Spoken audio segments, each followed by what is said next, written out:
আল্লাহ বলেন কুন, আর মুহূর্তেই পুরো দুনিয়া হয়ে যায়। সূর্য, চাঁদ, জমিন, আসমান, একটা কথা, আর সব কিছু অস্তিত্বে এসে গেল। তো তারপর তোমার সেই দোয়া, যা তুমি রাতের পর রাত জেগে যাও, যা তুমি অশ্রুর সাথে অনেকবার বলেছ, এখন পর্যন্ত কবুল কেন হলো না? তুমি তীব্রভাবে চাও যেন তোমার দোয়া যে কোনোভাবেই কবুল হয়ে যাক। এখন আর অপেক্ষা করা যায় না।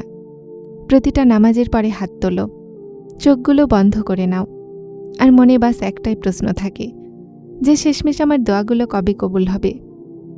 বিশ্বাস করো, সেই জবাব আজ তুমি পেতে চলেছ, যেটা তোমার চোখগুলোকে নরম করে দিবে আর তোমার মন সারা জীবনের জন্য প্রশান্ত করে দিবে। আজ আমরা এই প্রশ্নের জবাব নিজের মনকে নয়, বরং কোরআন আর হাদিসের মাধ্যমে বুঝব। এটাকে পুরোপুরিভাবে অবশ্যই দেখবে, কেননা আজ হয়তো তুমি সেই শান্তি আর ডাক পেয়ে যাবে যেটার তলাশ তোমার বছর ধরে ছিল। আর হ্যাঁ, শুরু করার আগে যদি এখন পর্যন্ত চ্যানেলটিকে সাবস্ক্রাইব করোনি, তো এখনই করে নাও, আর এই ভিডিওকে লাইক করে দাও, যেন এই কথাগুলো আরও মানুষের কাছে পৌঁছায়। প্রিয় ভাই ও বোনেরা, এই প্রশ্ন প্রতিটা ওই মানুষের মনে কখনো না কখনো ওঠে যারা আল্লাহকে ভালোবাসে। কেউ রিজিকের জন্য দোয়া করছে, ঘরের খরচ মিটছে না।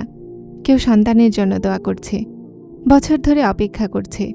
কেউ তার বিয়ের জন্য দোয়া করছে, বয়স পার হয়েই যাচ্ছে। কেউ কারো পিতামাতার সুস্থতার জন্য দোয়া করছে, আর দোয়া করতে করতে মাস পার হয়ে যায়, কখনো বছর পার হয়ে যায়।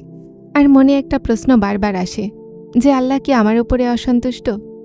আমার দোয়া কি তার কাছে পৌঁছায় না? তো আজকে এটা বুঝি যে আসল সমস্যা কি। আর বিশ্বাস করো, যখন এই কথা বুঝতে পারবে, তোমার অপেক্ষা আগের চেয়ে হালকা হয়ে যাবে।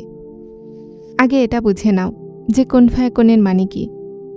আল্লাহ তাআলা কোরআনে সূরা ইয়াসিনে বলেন, ইন্নামা আমরুহু ইজা আরাদা শাইয়ান ইয়াকুলা লাহু কুন ফায়াকুন। অর্থাৎ যখন আল্লাহ কোনো জিনিসের উদ্দেশ্য করেন তো বলেন হও, আর সেটা হয়ে যায়। এই আয়াতে একটা কথা খুব গুরুত্বপূর্ণ, ইজা আরাদা, যখন তিনি ইচ্ছা করেন, মানে তার পুরো পরিষ্কার কুদরত দেখান। আল্লাহর কাছে প্রতিটা জিনিসের ক্ষমতা আছে, এটাতে কোনো সন্দেহ নেই। সমস্যা এটাই যে আল্লাহ তার হিকমতের মাধ্যম রেখেছেন যে কখন কোন জিনিসটা হবে। বাদশাহের কাছে ধন সম্পদ থাকা আর সেই সম্পদ কাউকে দেওয়ার সিদ্ধান্ত করা দুটো আলাদা কথা। আল্লাহর কুদরত কখনো কম হয় না, কিন্তু তার হিকমত, তার ইলম এটা তৈরি করে যে তোমার দোয়া কখন আর কিভাবে পূরণ হবে। আর এটাও মনে রাখো, আল্লাহর জন্য সময় কোনো মূল্য রাখে না, যেমনটা আমাদের জন্য রাখেন। আমরা ঘড়ি দেখি কেননা আমাদের জীবন সীমাবদ্ধ, কিন্তু আল্লাহর কাছে 10 বছর আর 10 মিনিট সমান। যিনি এক মুহূর্তে পুরো দুনিয়া বানাতে পারেন, উনি এক মুহূর্তে তোমার দোয়াও কবুল করতে পারেন। যদি না করছেন তো বিশ্বাস করো, তার পিছনে ভালোবাসা আছে, অস্বীকার নয়। তাই যখন দোয়া জলদি কবুল হয় না, সেটার মানে অস্বীকার নয়, সেটার মানে হলো এটা যে আল্লাহর হিকমত অন্য কিছু লিখছে। আর এখন 3টা কারণ দেখি। প্রথম কারণ দেরি, রদ নয়। নবী করিম সাল্লাল্লাহু আলাইহি সাল্লাম বলেন যে যখন কোনো বান্দা দোয়া করে আর সেটাতে গুনাহ অথবা সম্পর্ক ভাঙার কথা না থাকে, তো আল্লাহ এর বদলে 3টার মধ্যে একটা জিনিস অবশ্যই দেন। প্রথমটা, সে সেই জিনিসই পেয়ে যায় যা সে চেয়েছে। দ্বিতীয়টা, তার জন্য কোনো বিপদ দূর করে দেয়া হয় যেটা সে জানতেও পারে না। তৃতীয়, তার ফল আখিরাতের জন্য সংরক্ষিত করে রাখা হয়। মানে কোনো দোয়াই বৃথা যায় না, বাস চেহারা আলাদা আলাদা হয়।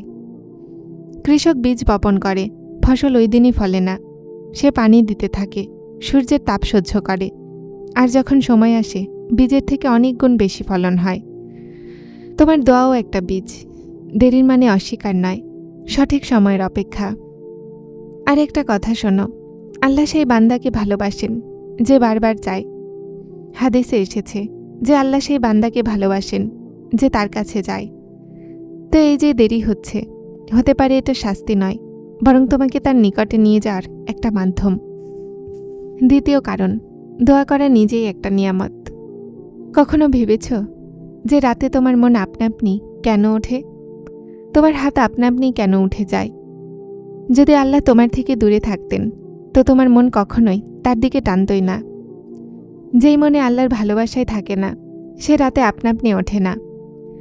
তো এই যে অস্থিরতা তোমার মনে আছে, এটা নিজে আল্লাহর তরফ থেকে একটা উপহার।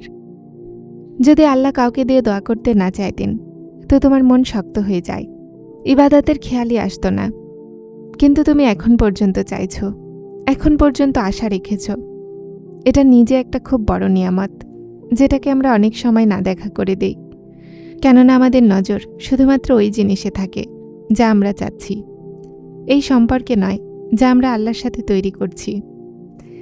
একজন বুজুর্গ খুব সুন্দর কথা বলেছিলেন, যদি তোমার মনে হয় যে তোমার দোয়া কবুল হচ্ছে না তো খুশি হয়ে যাও যে তুমি দোয়া করার তৌফিক তো পেয়েছ, কেননা এই তৌফিকই সবাই পায় না। তৃতীয় কারণ, উত্তম সময় আর উত্তম জিনিসের অপেক্ষা। এখন একটু আপনার জীবনের পিছনে ফিরে দেখুন, কখনো কি এমন হয়েছে যে তুমি কিছু খুব তীব্রভাবে চেয়েছ আর পাওনি, আর পরে জানতে পারলে যে ভালো হয়েছে পাইনি? হয়তো সেই চাকরি যা তুমি পাওনি, পরে জানতে পারলে সেখানে কেমন পরিবেশ ছিল।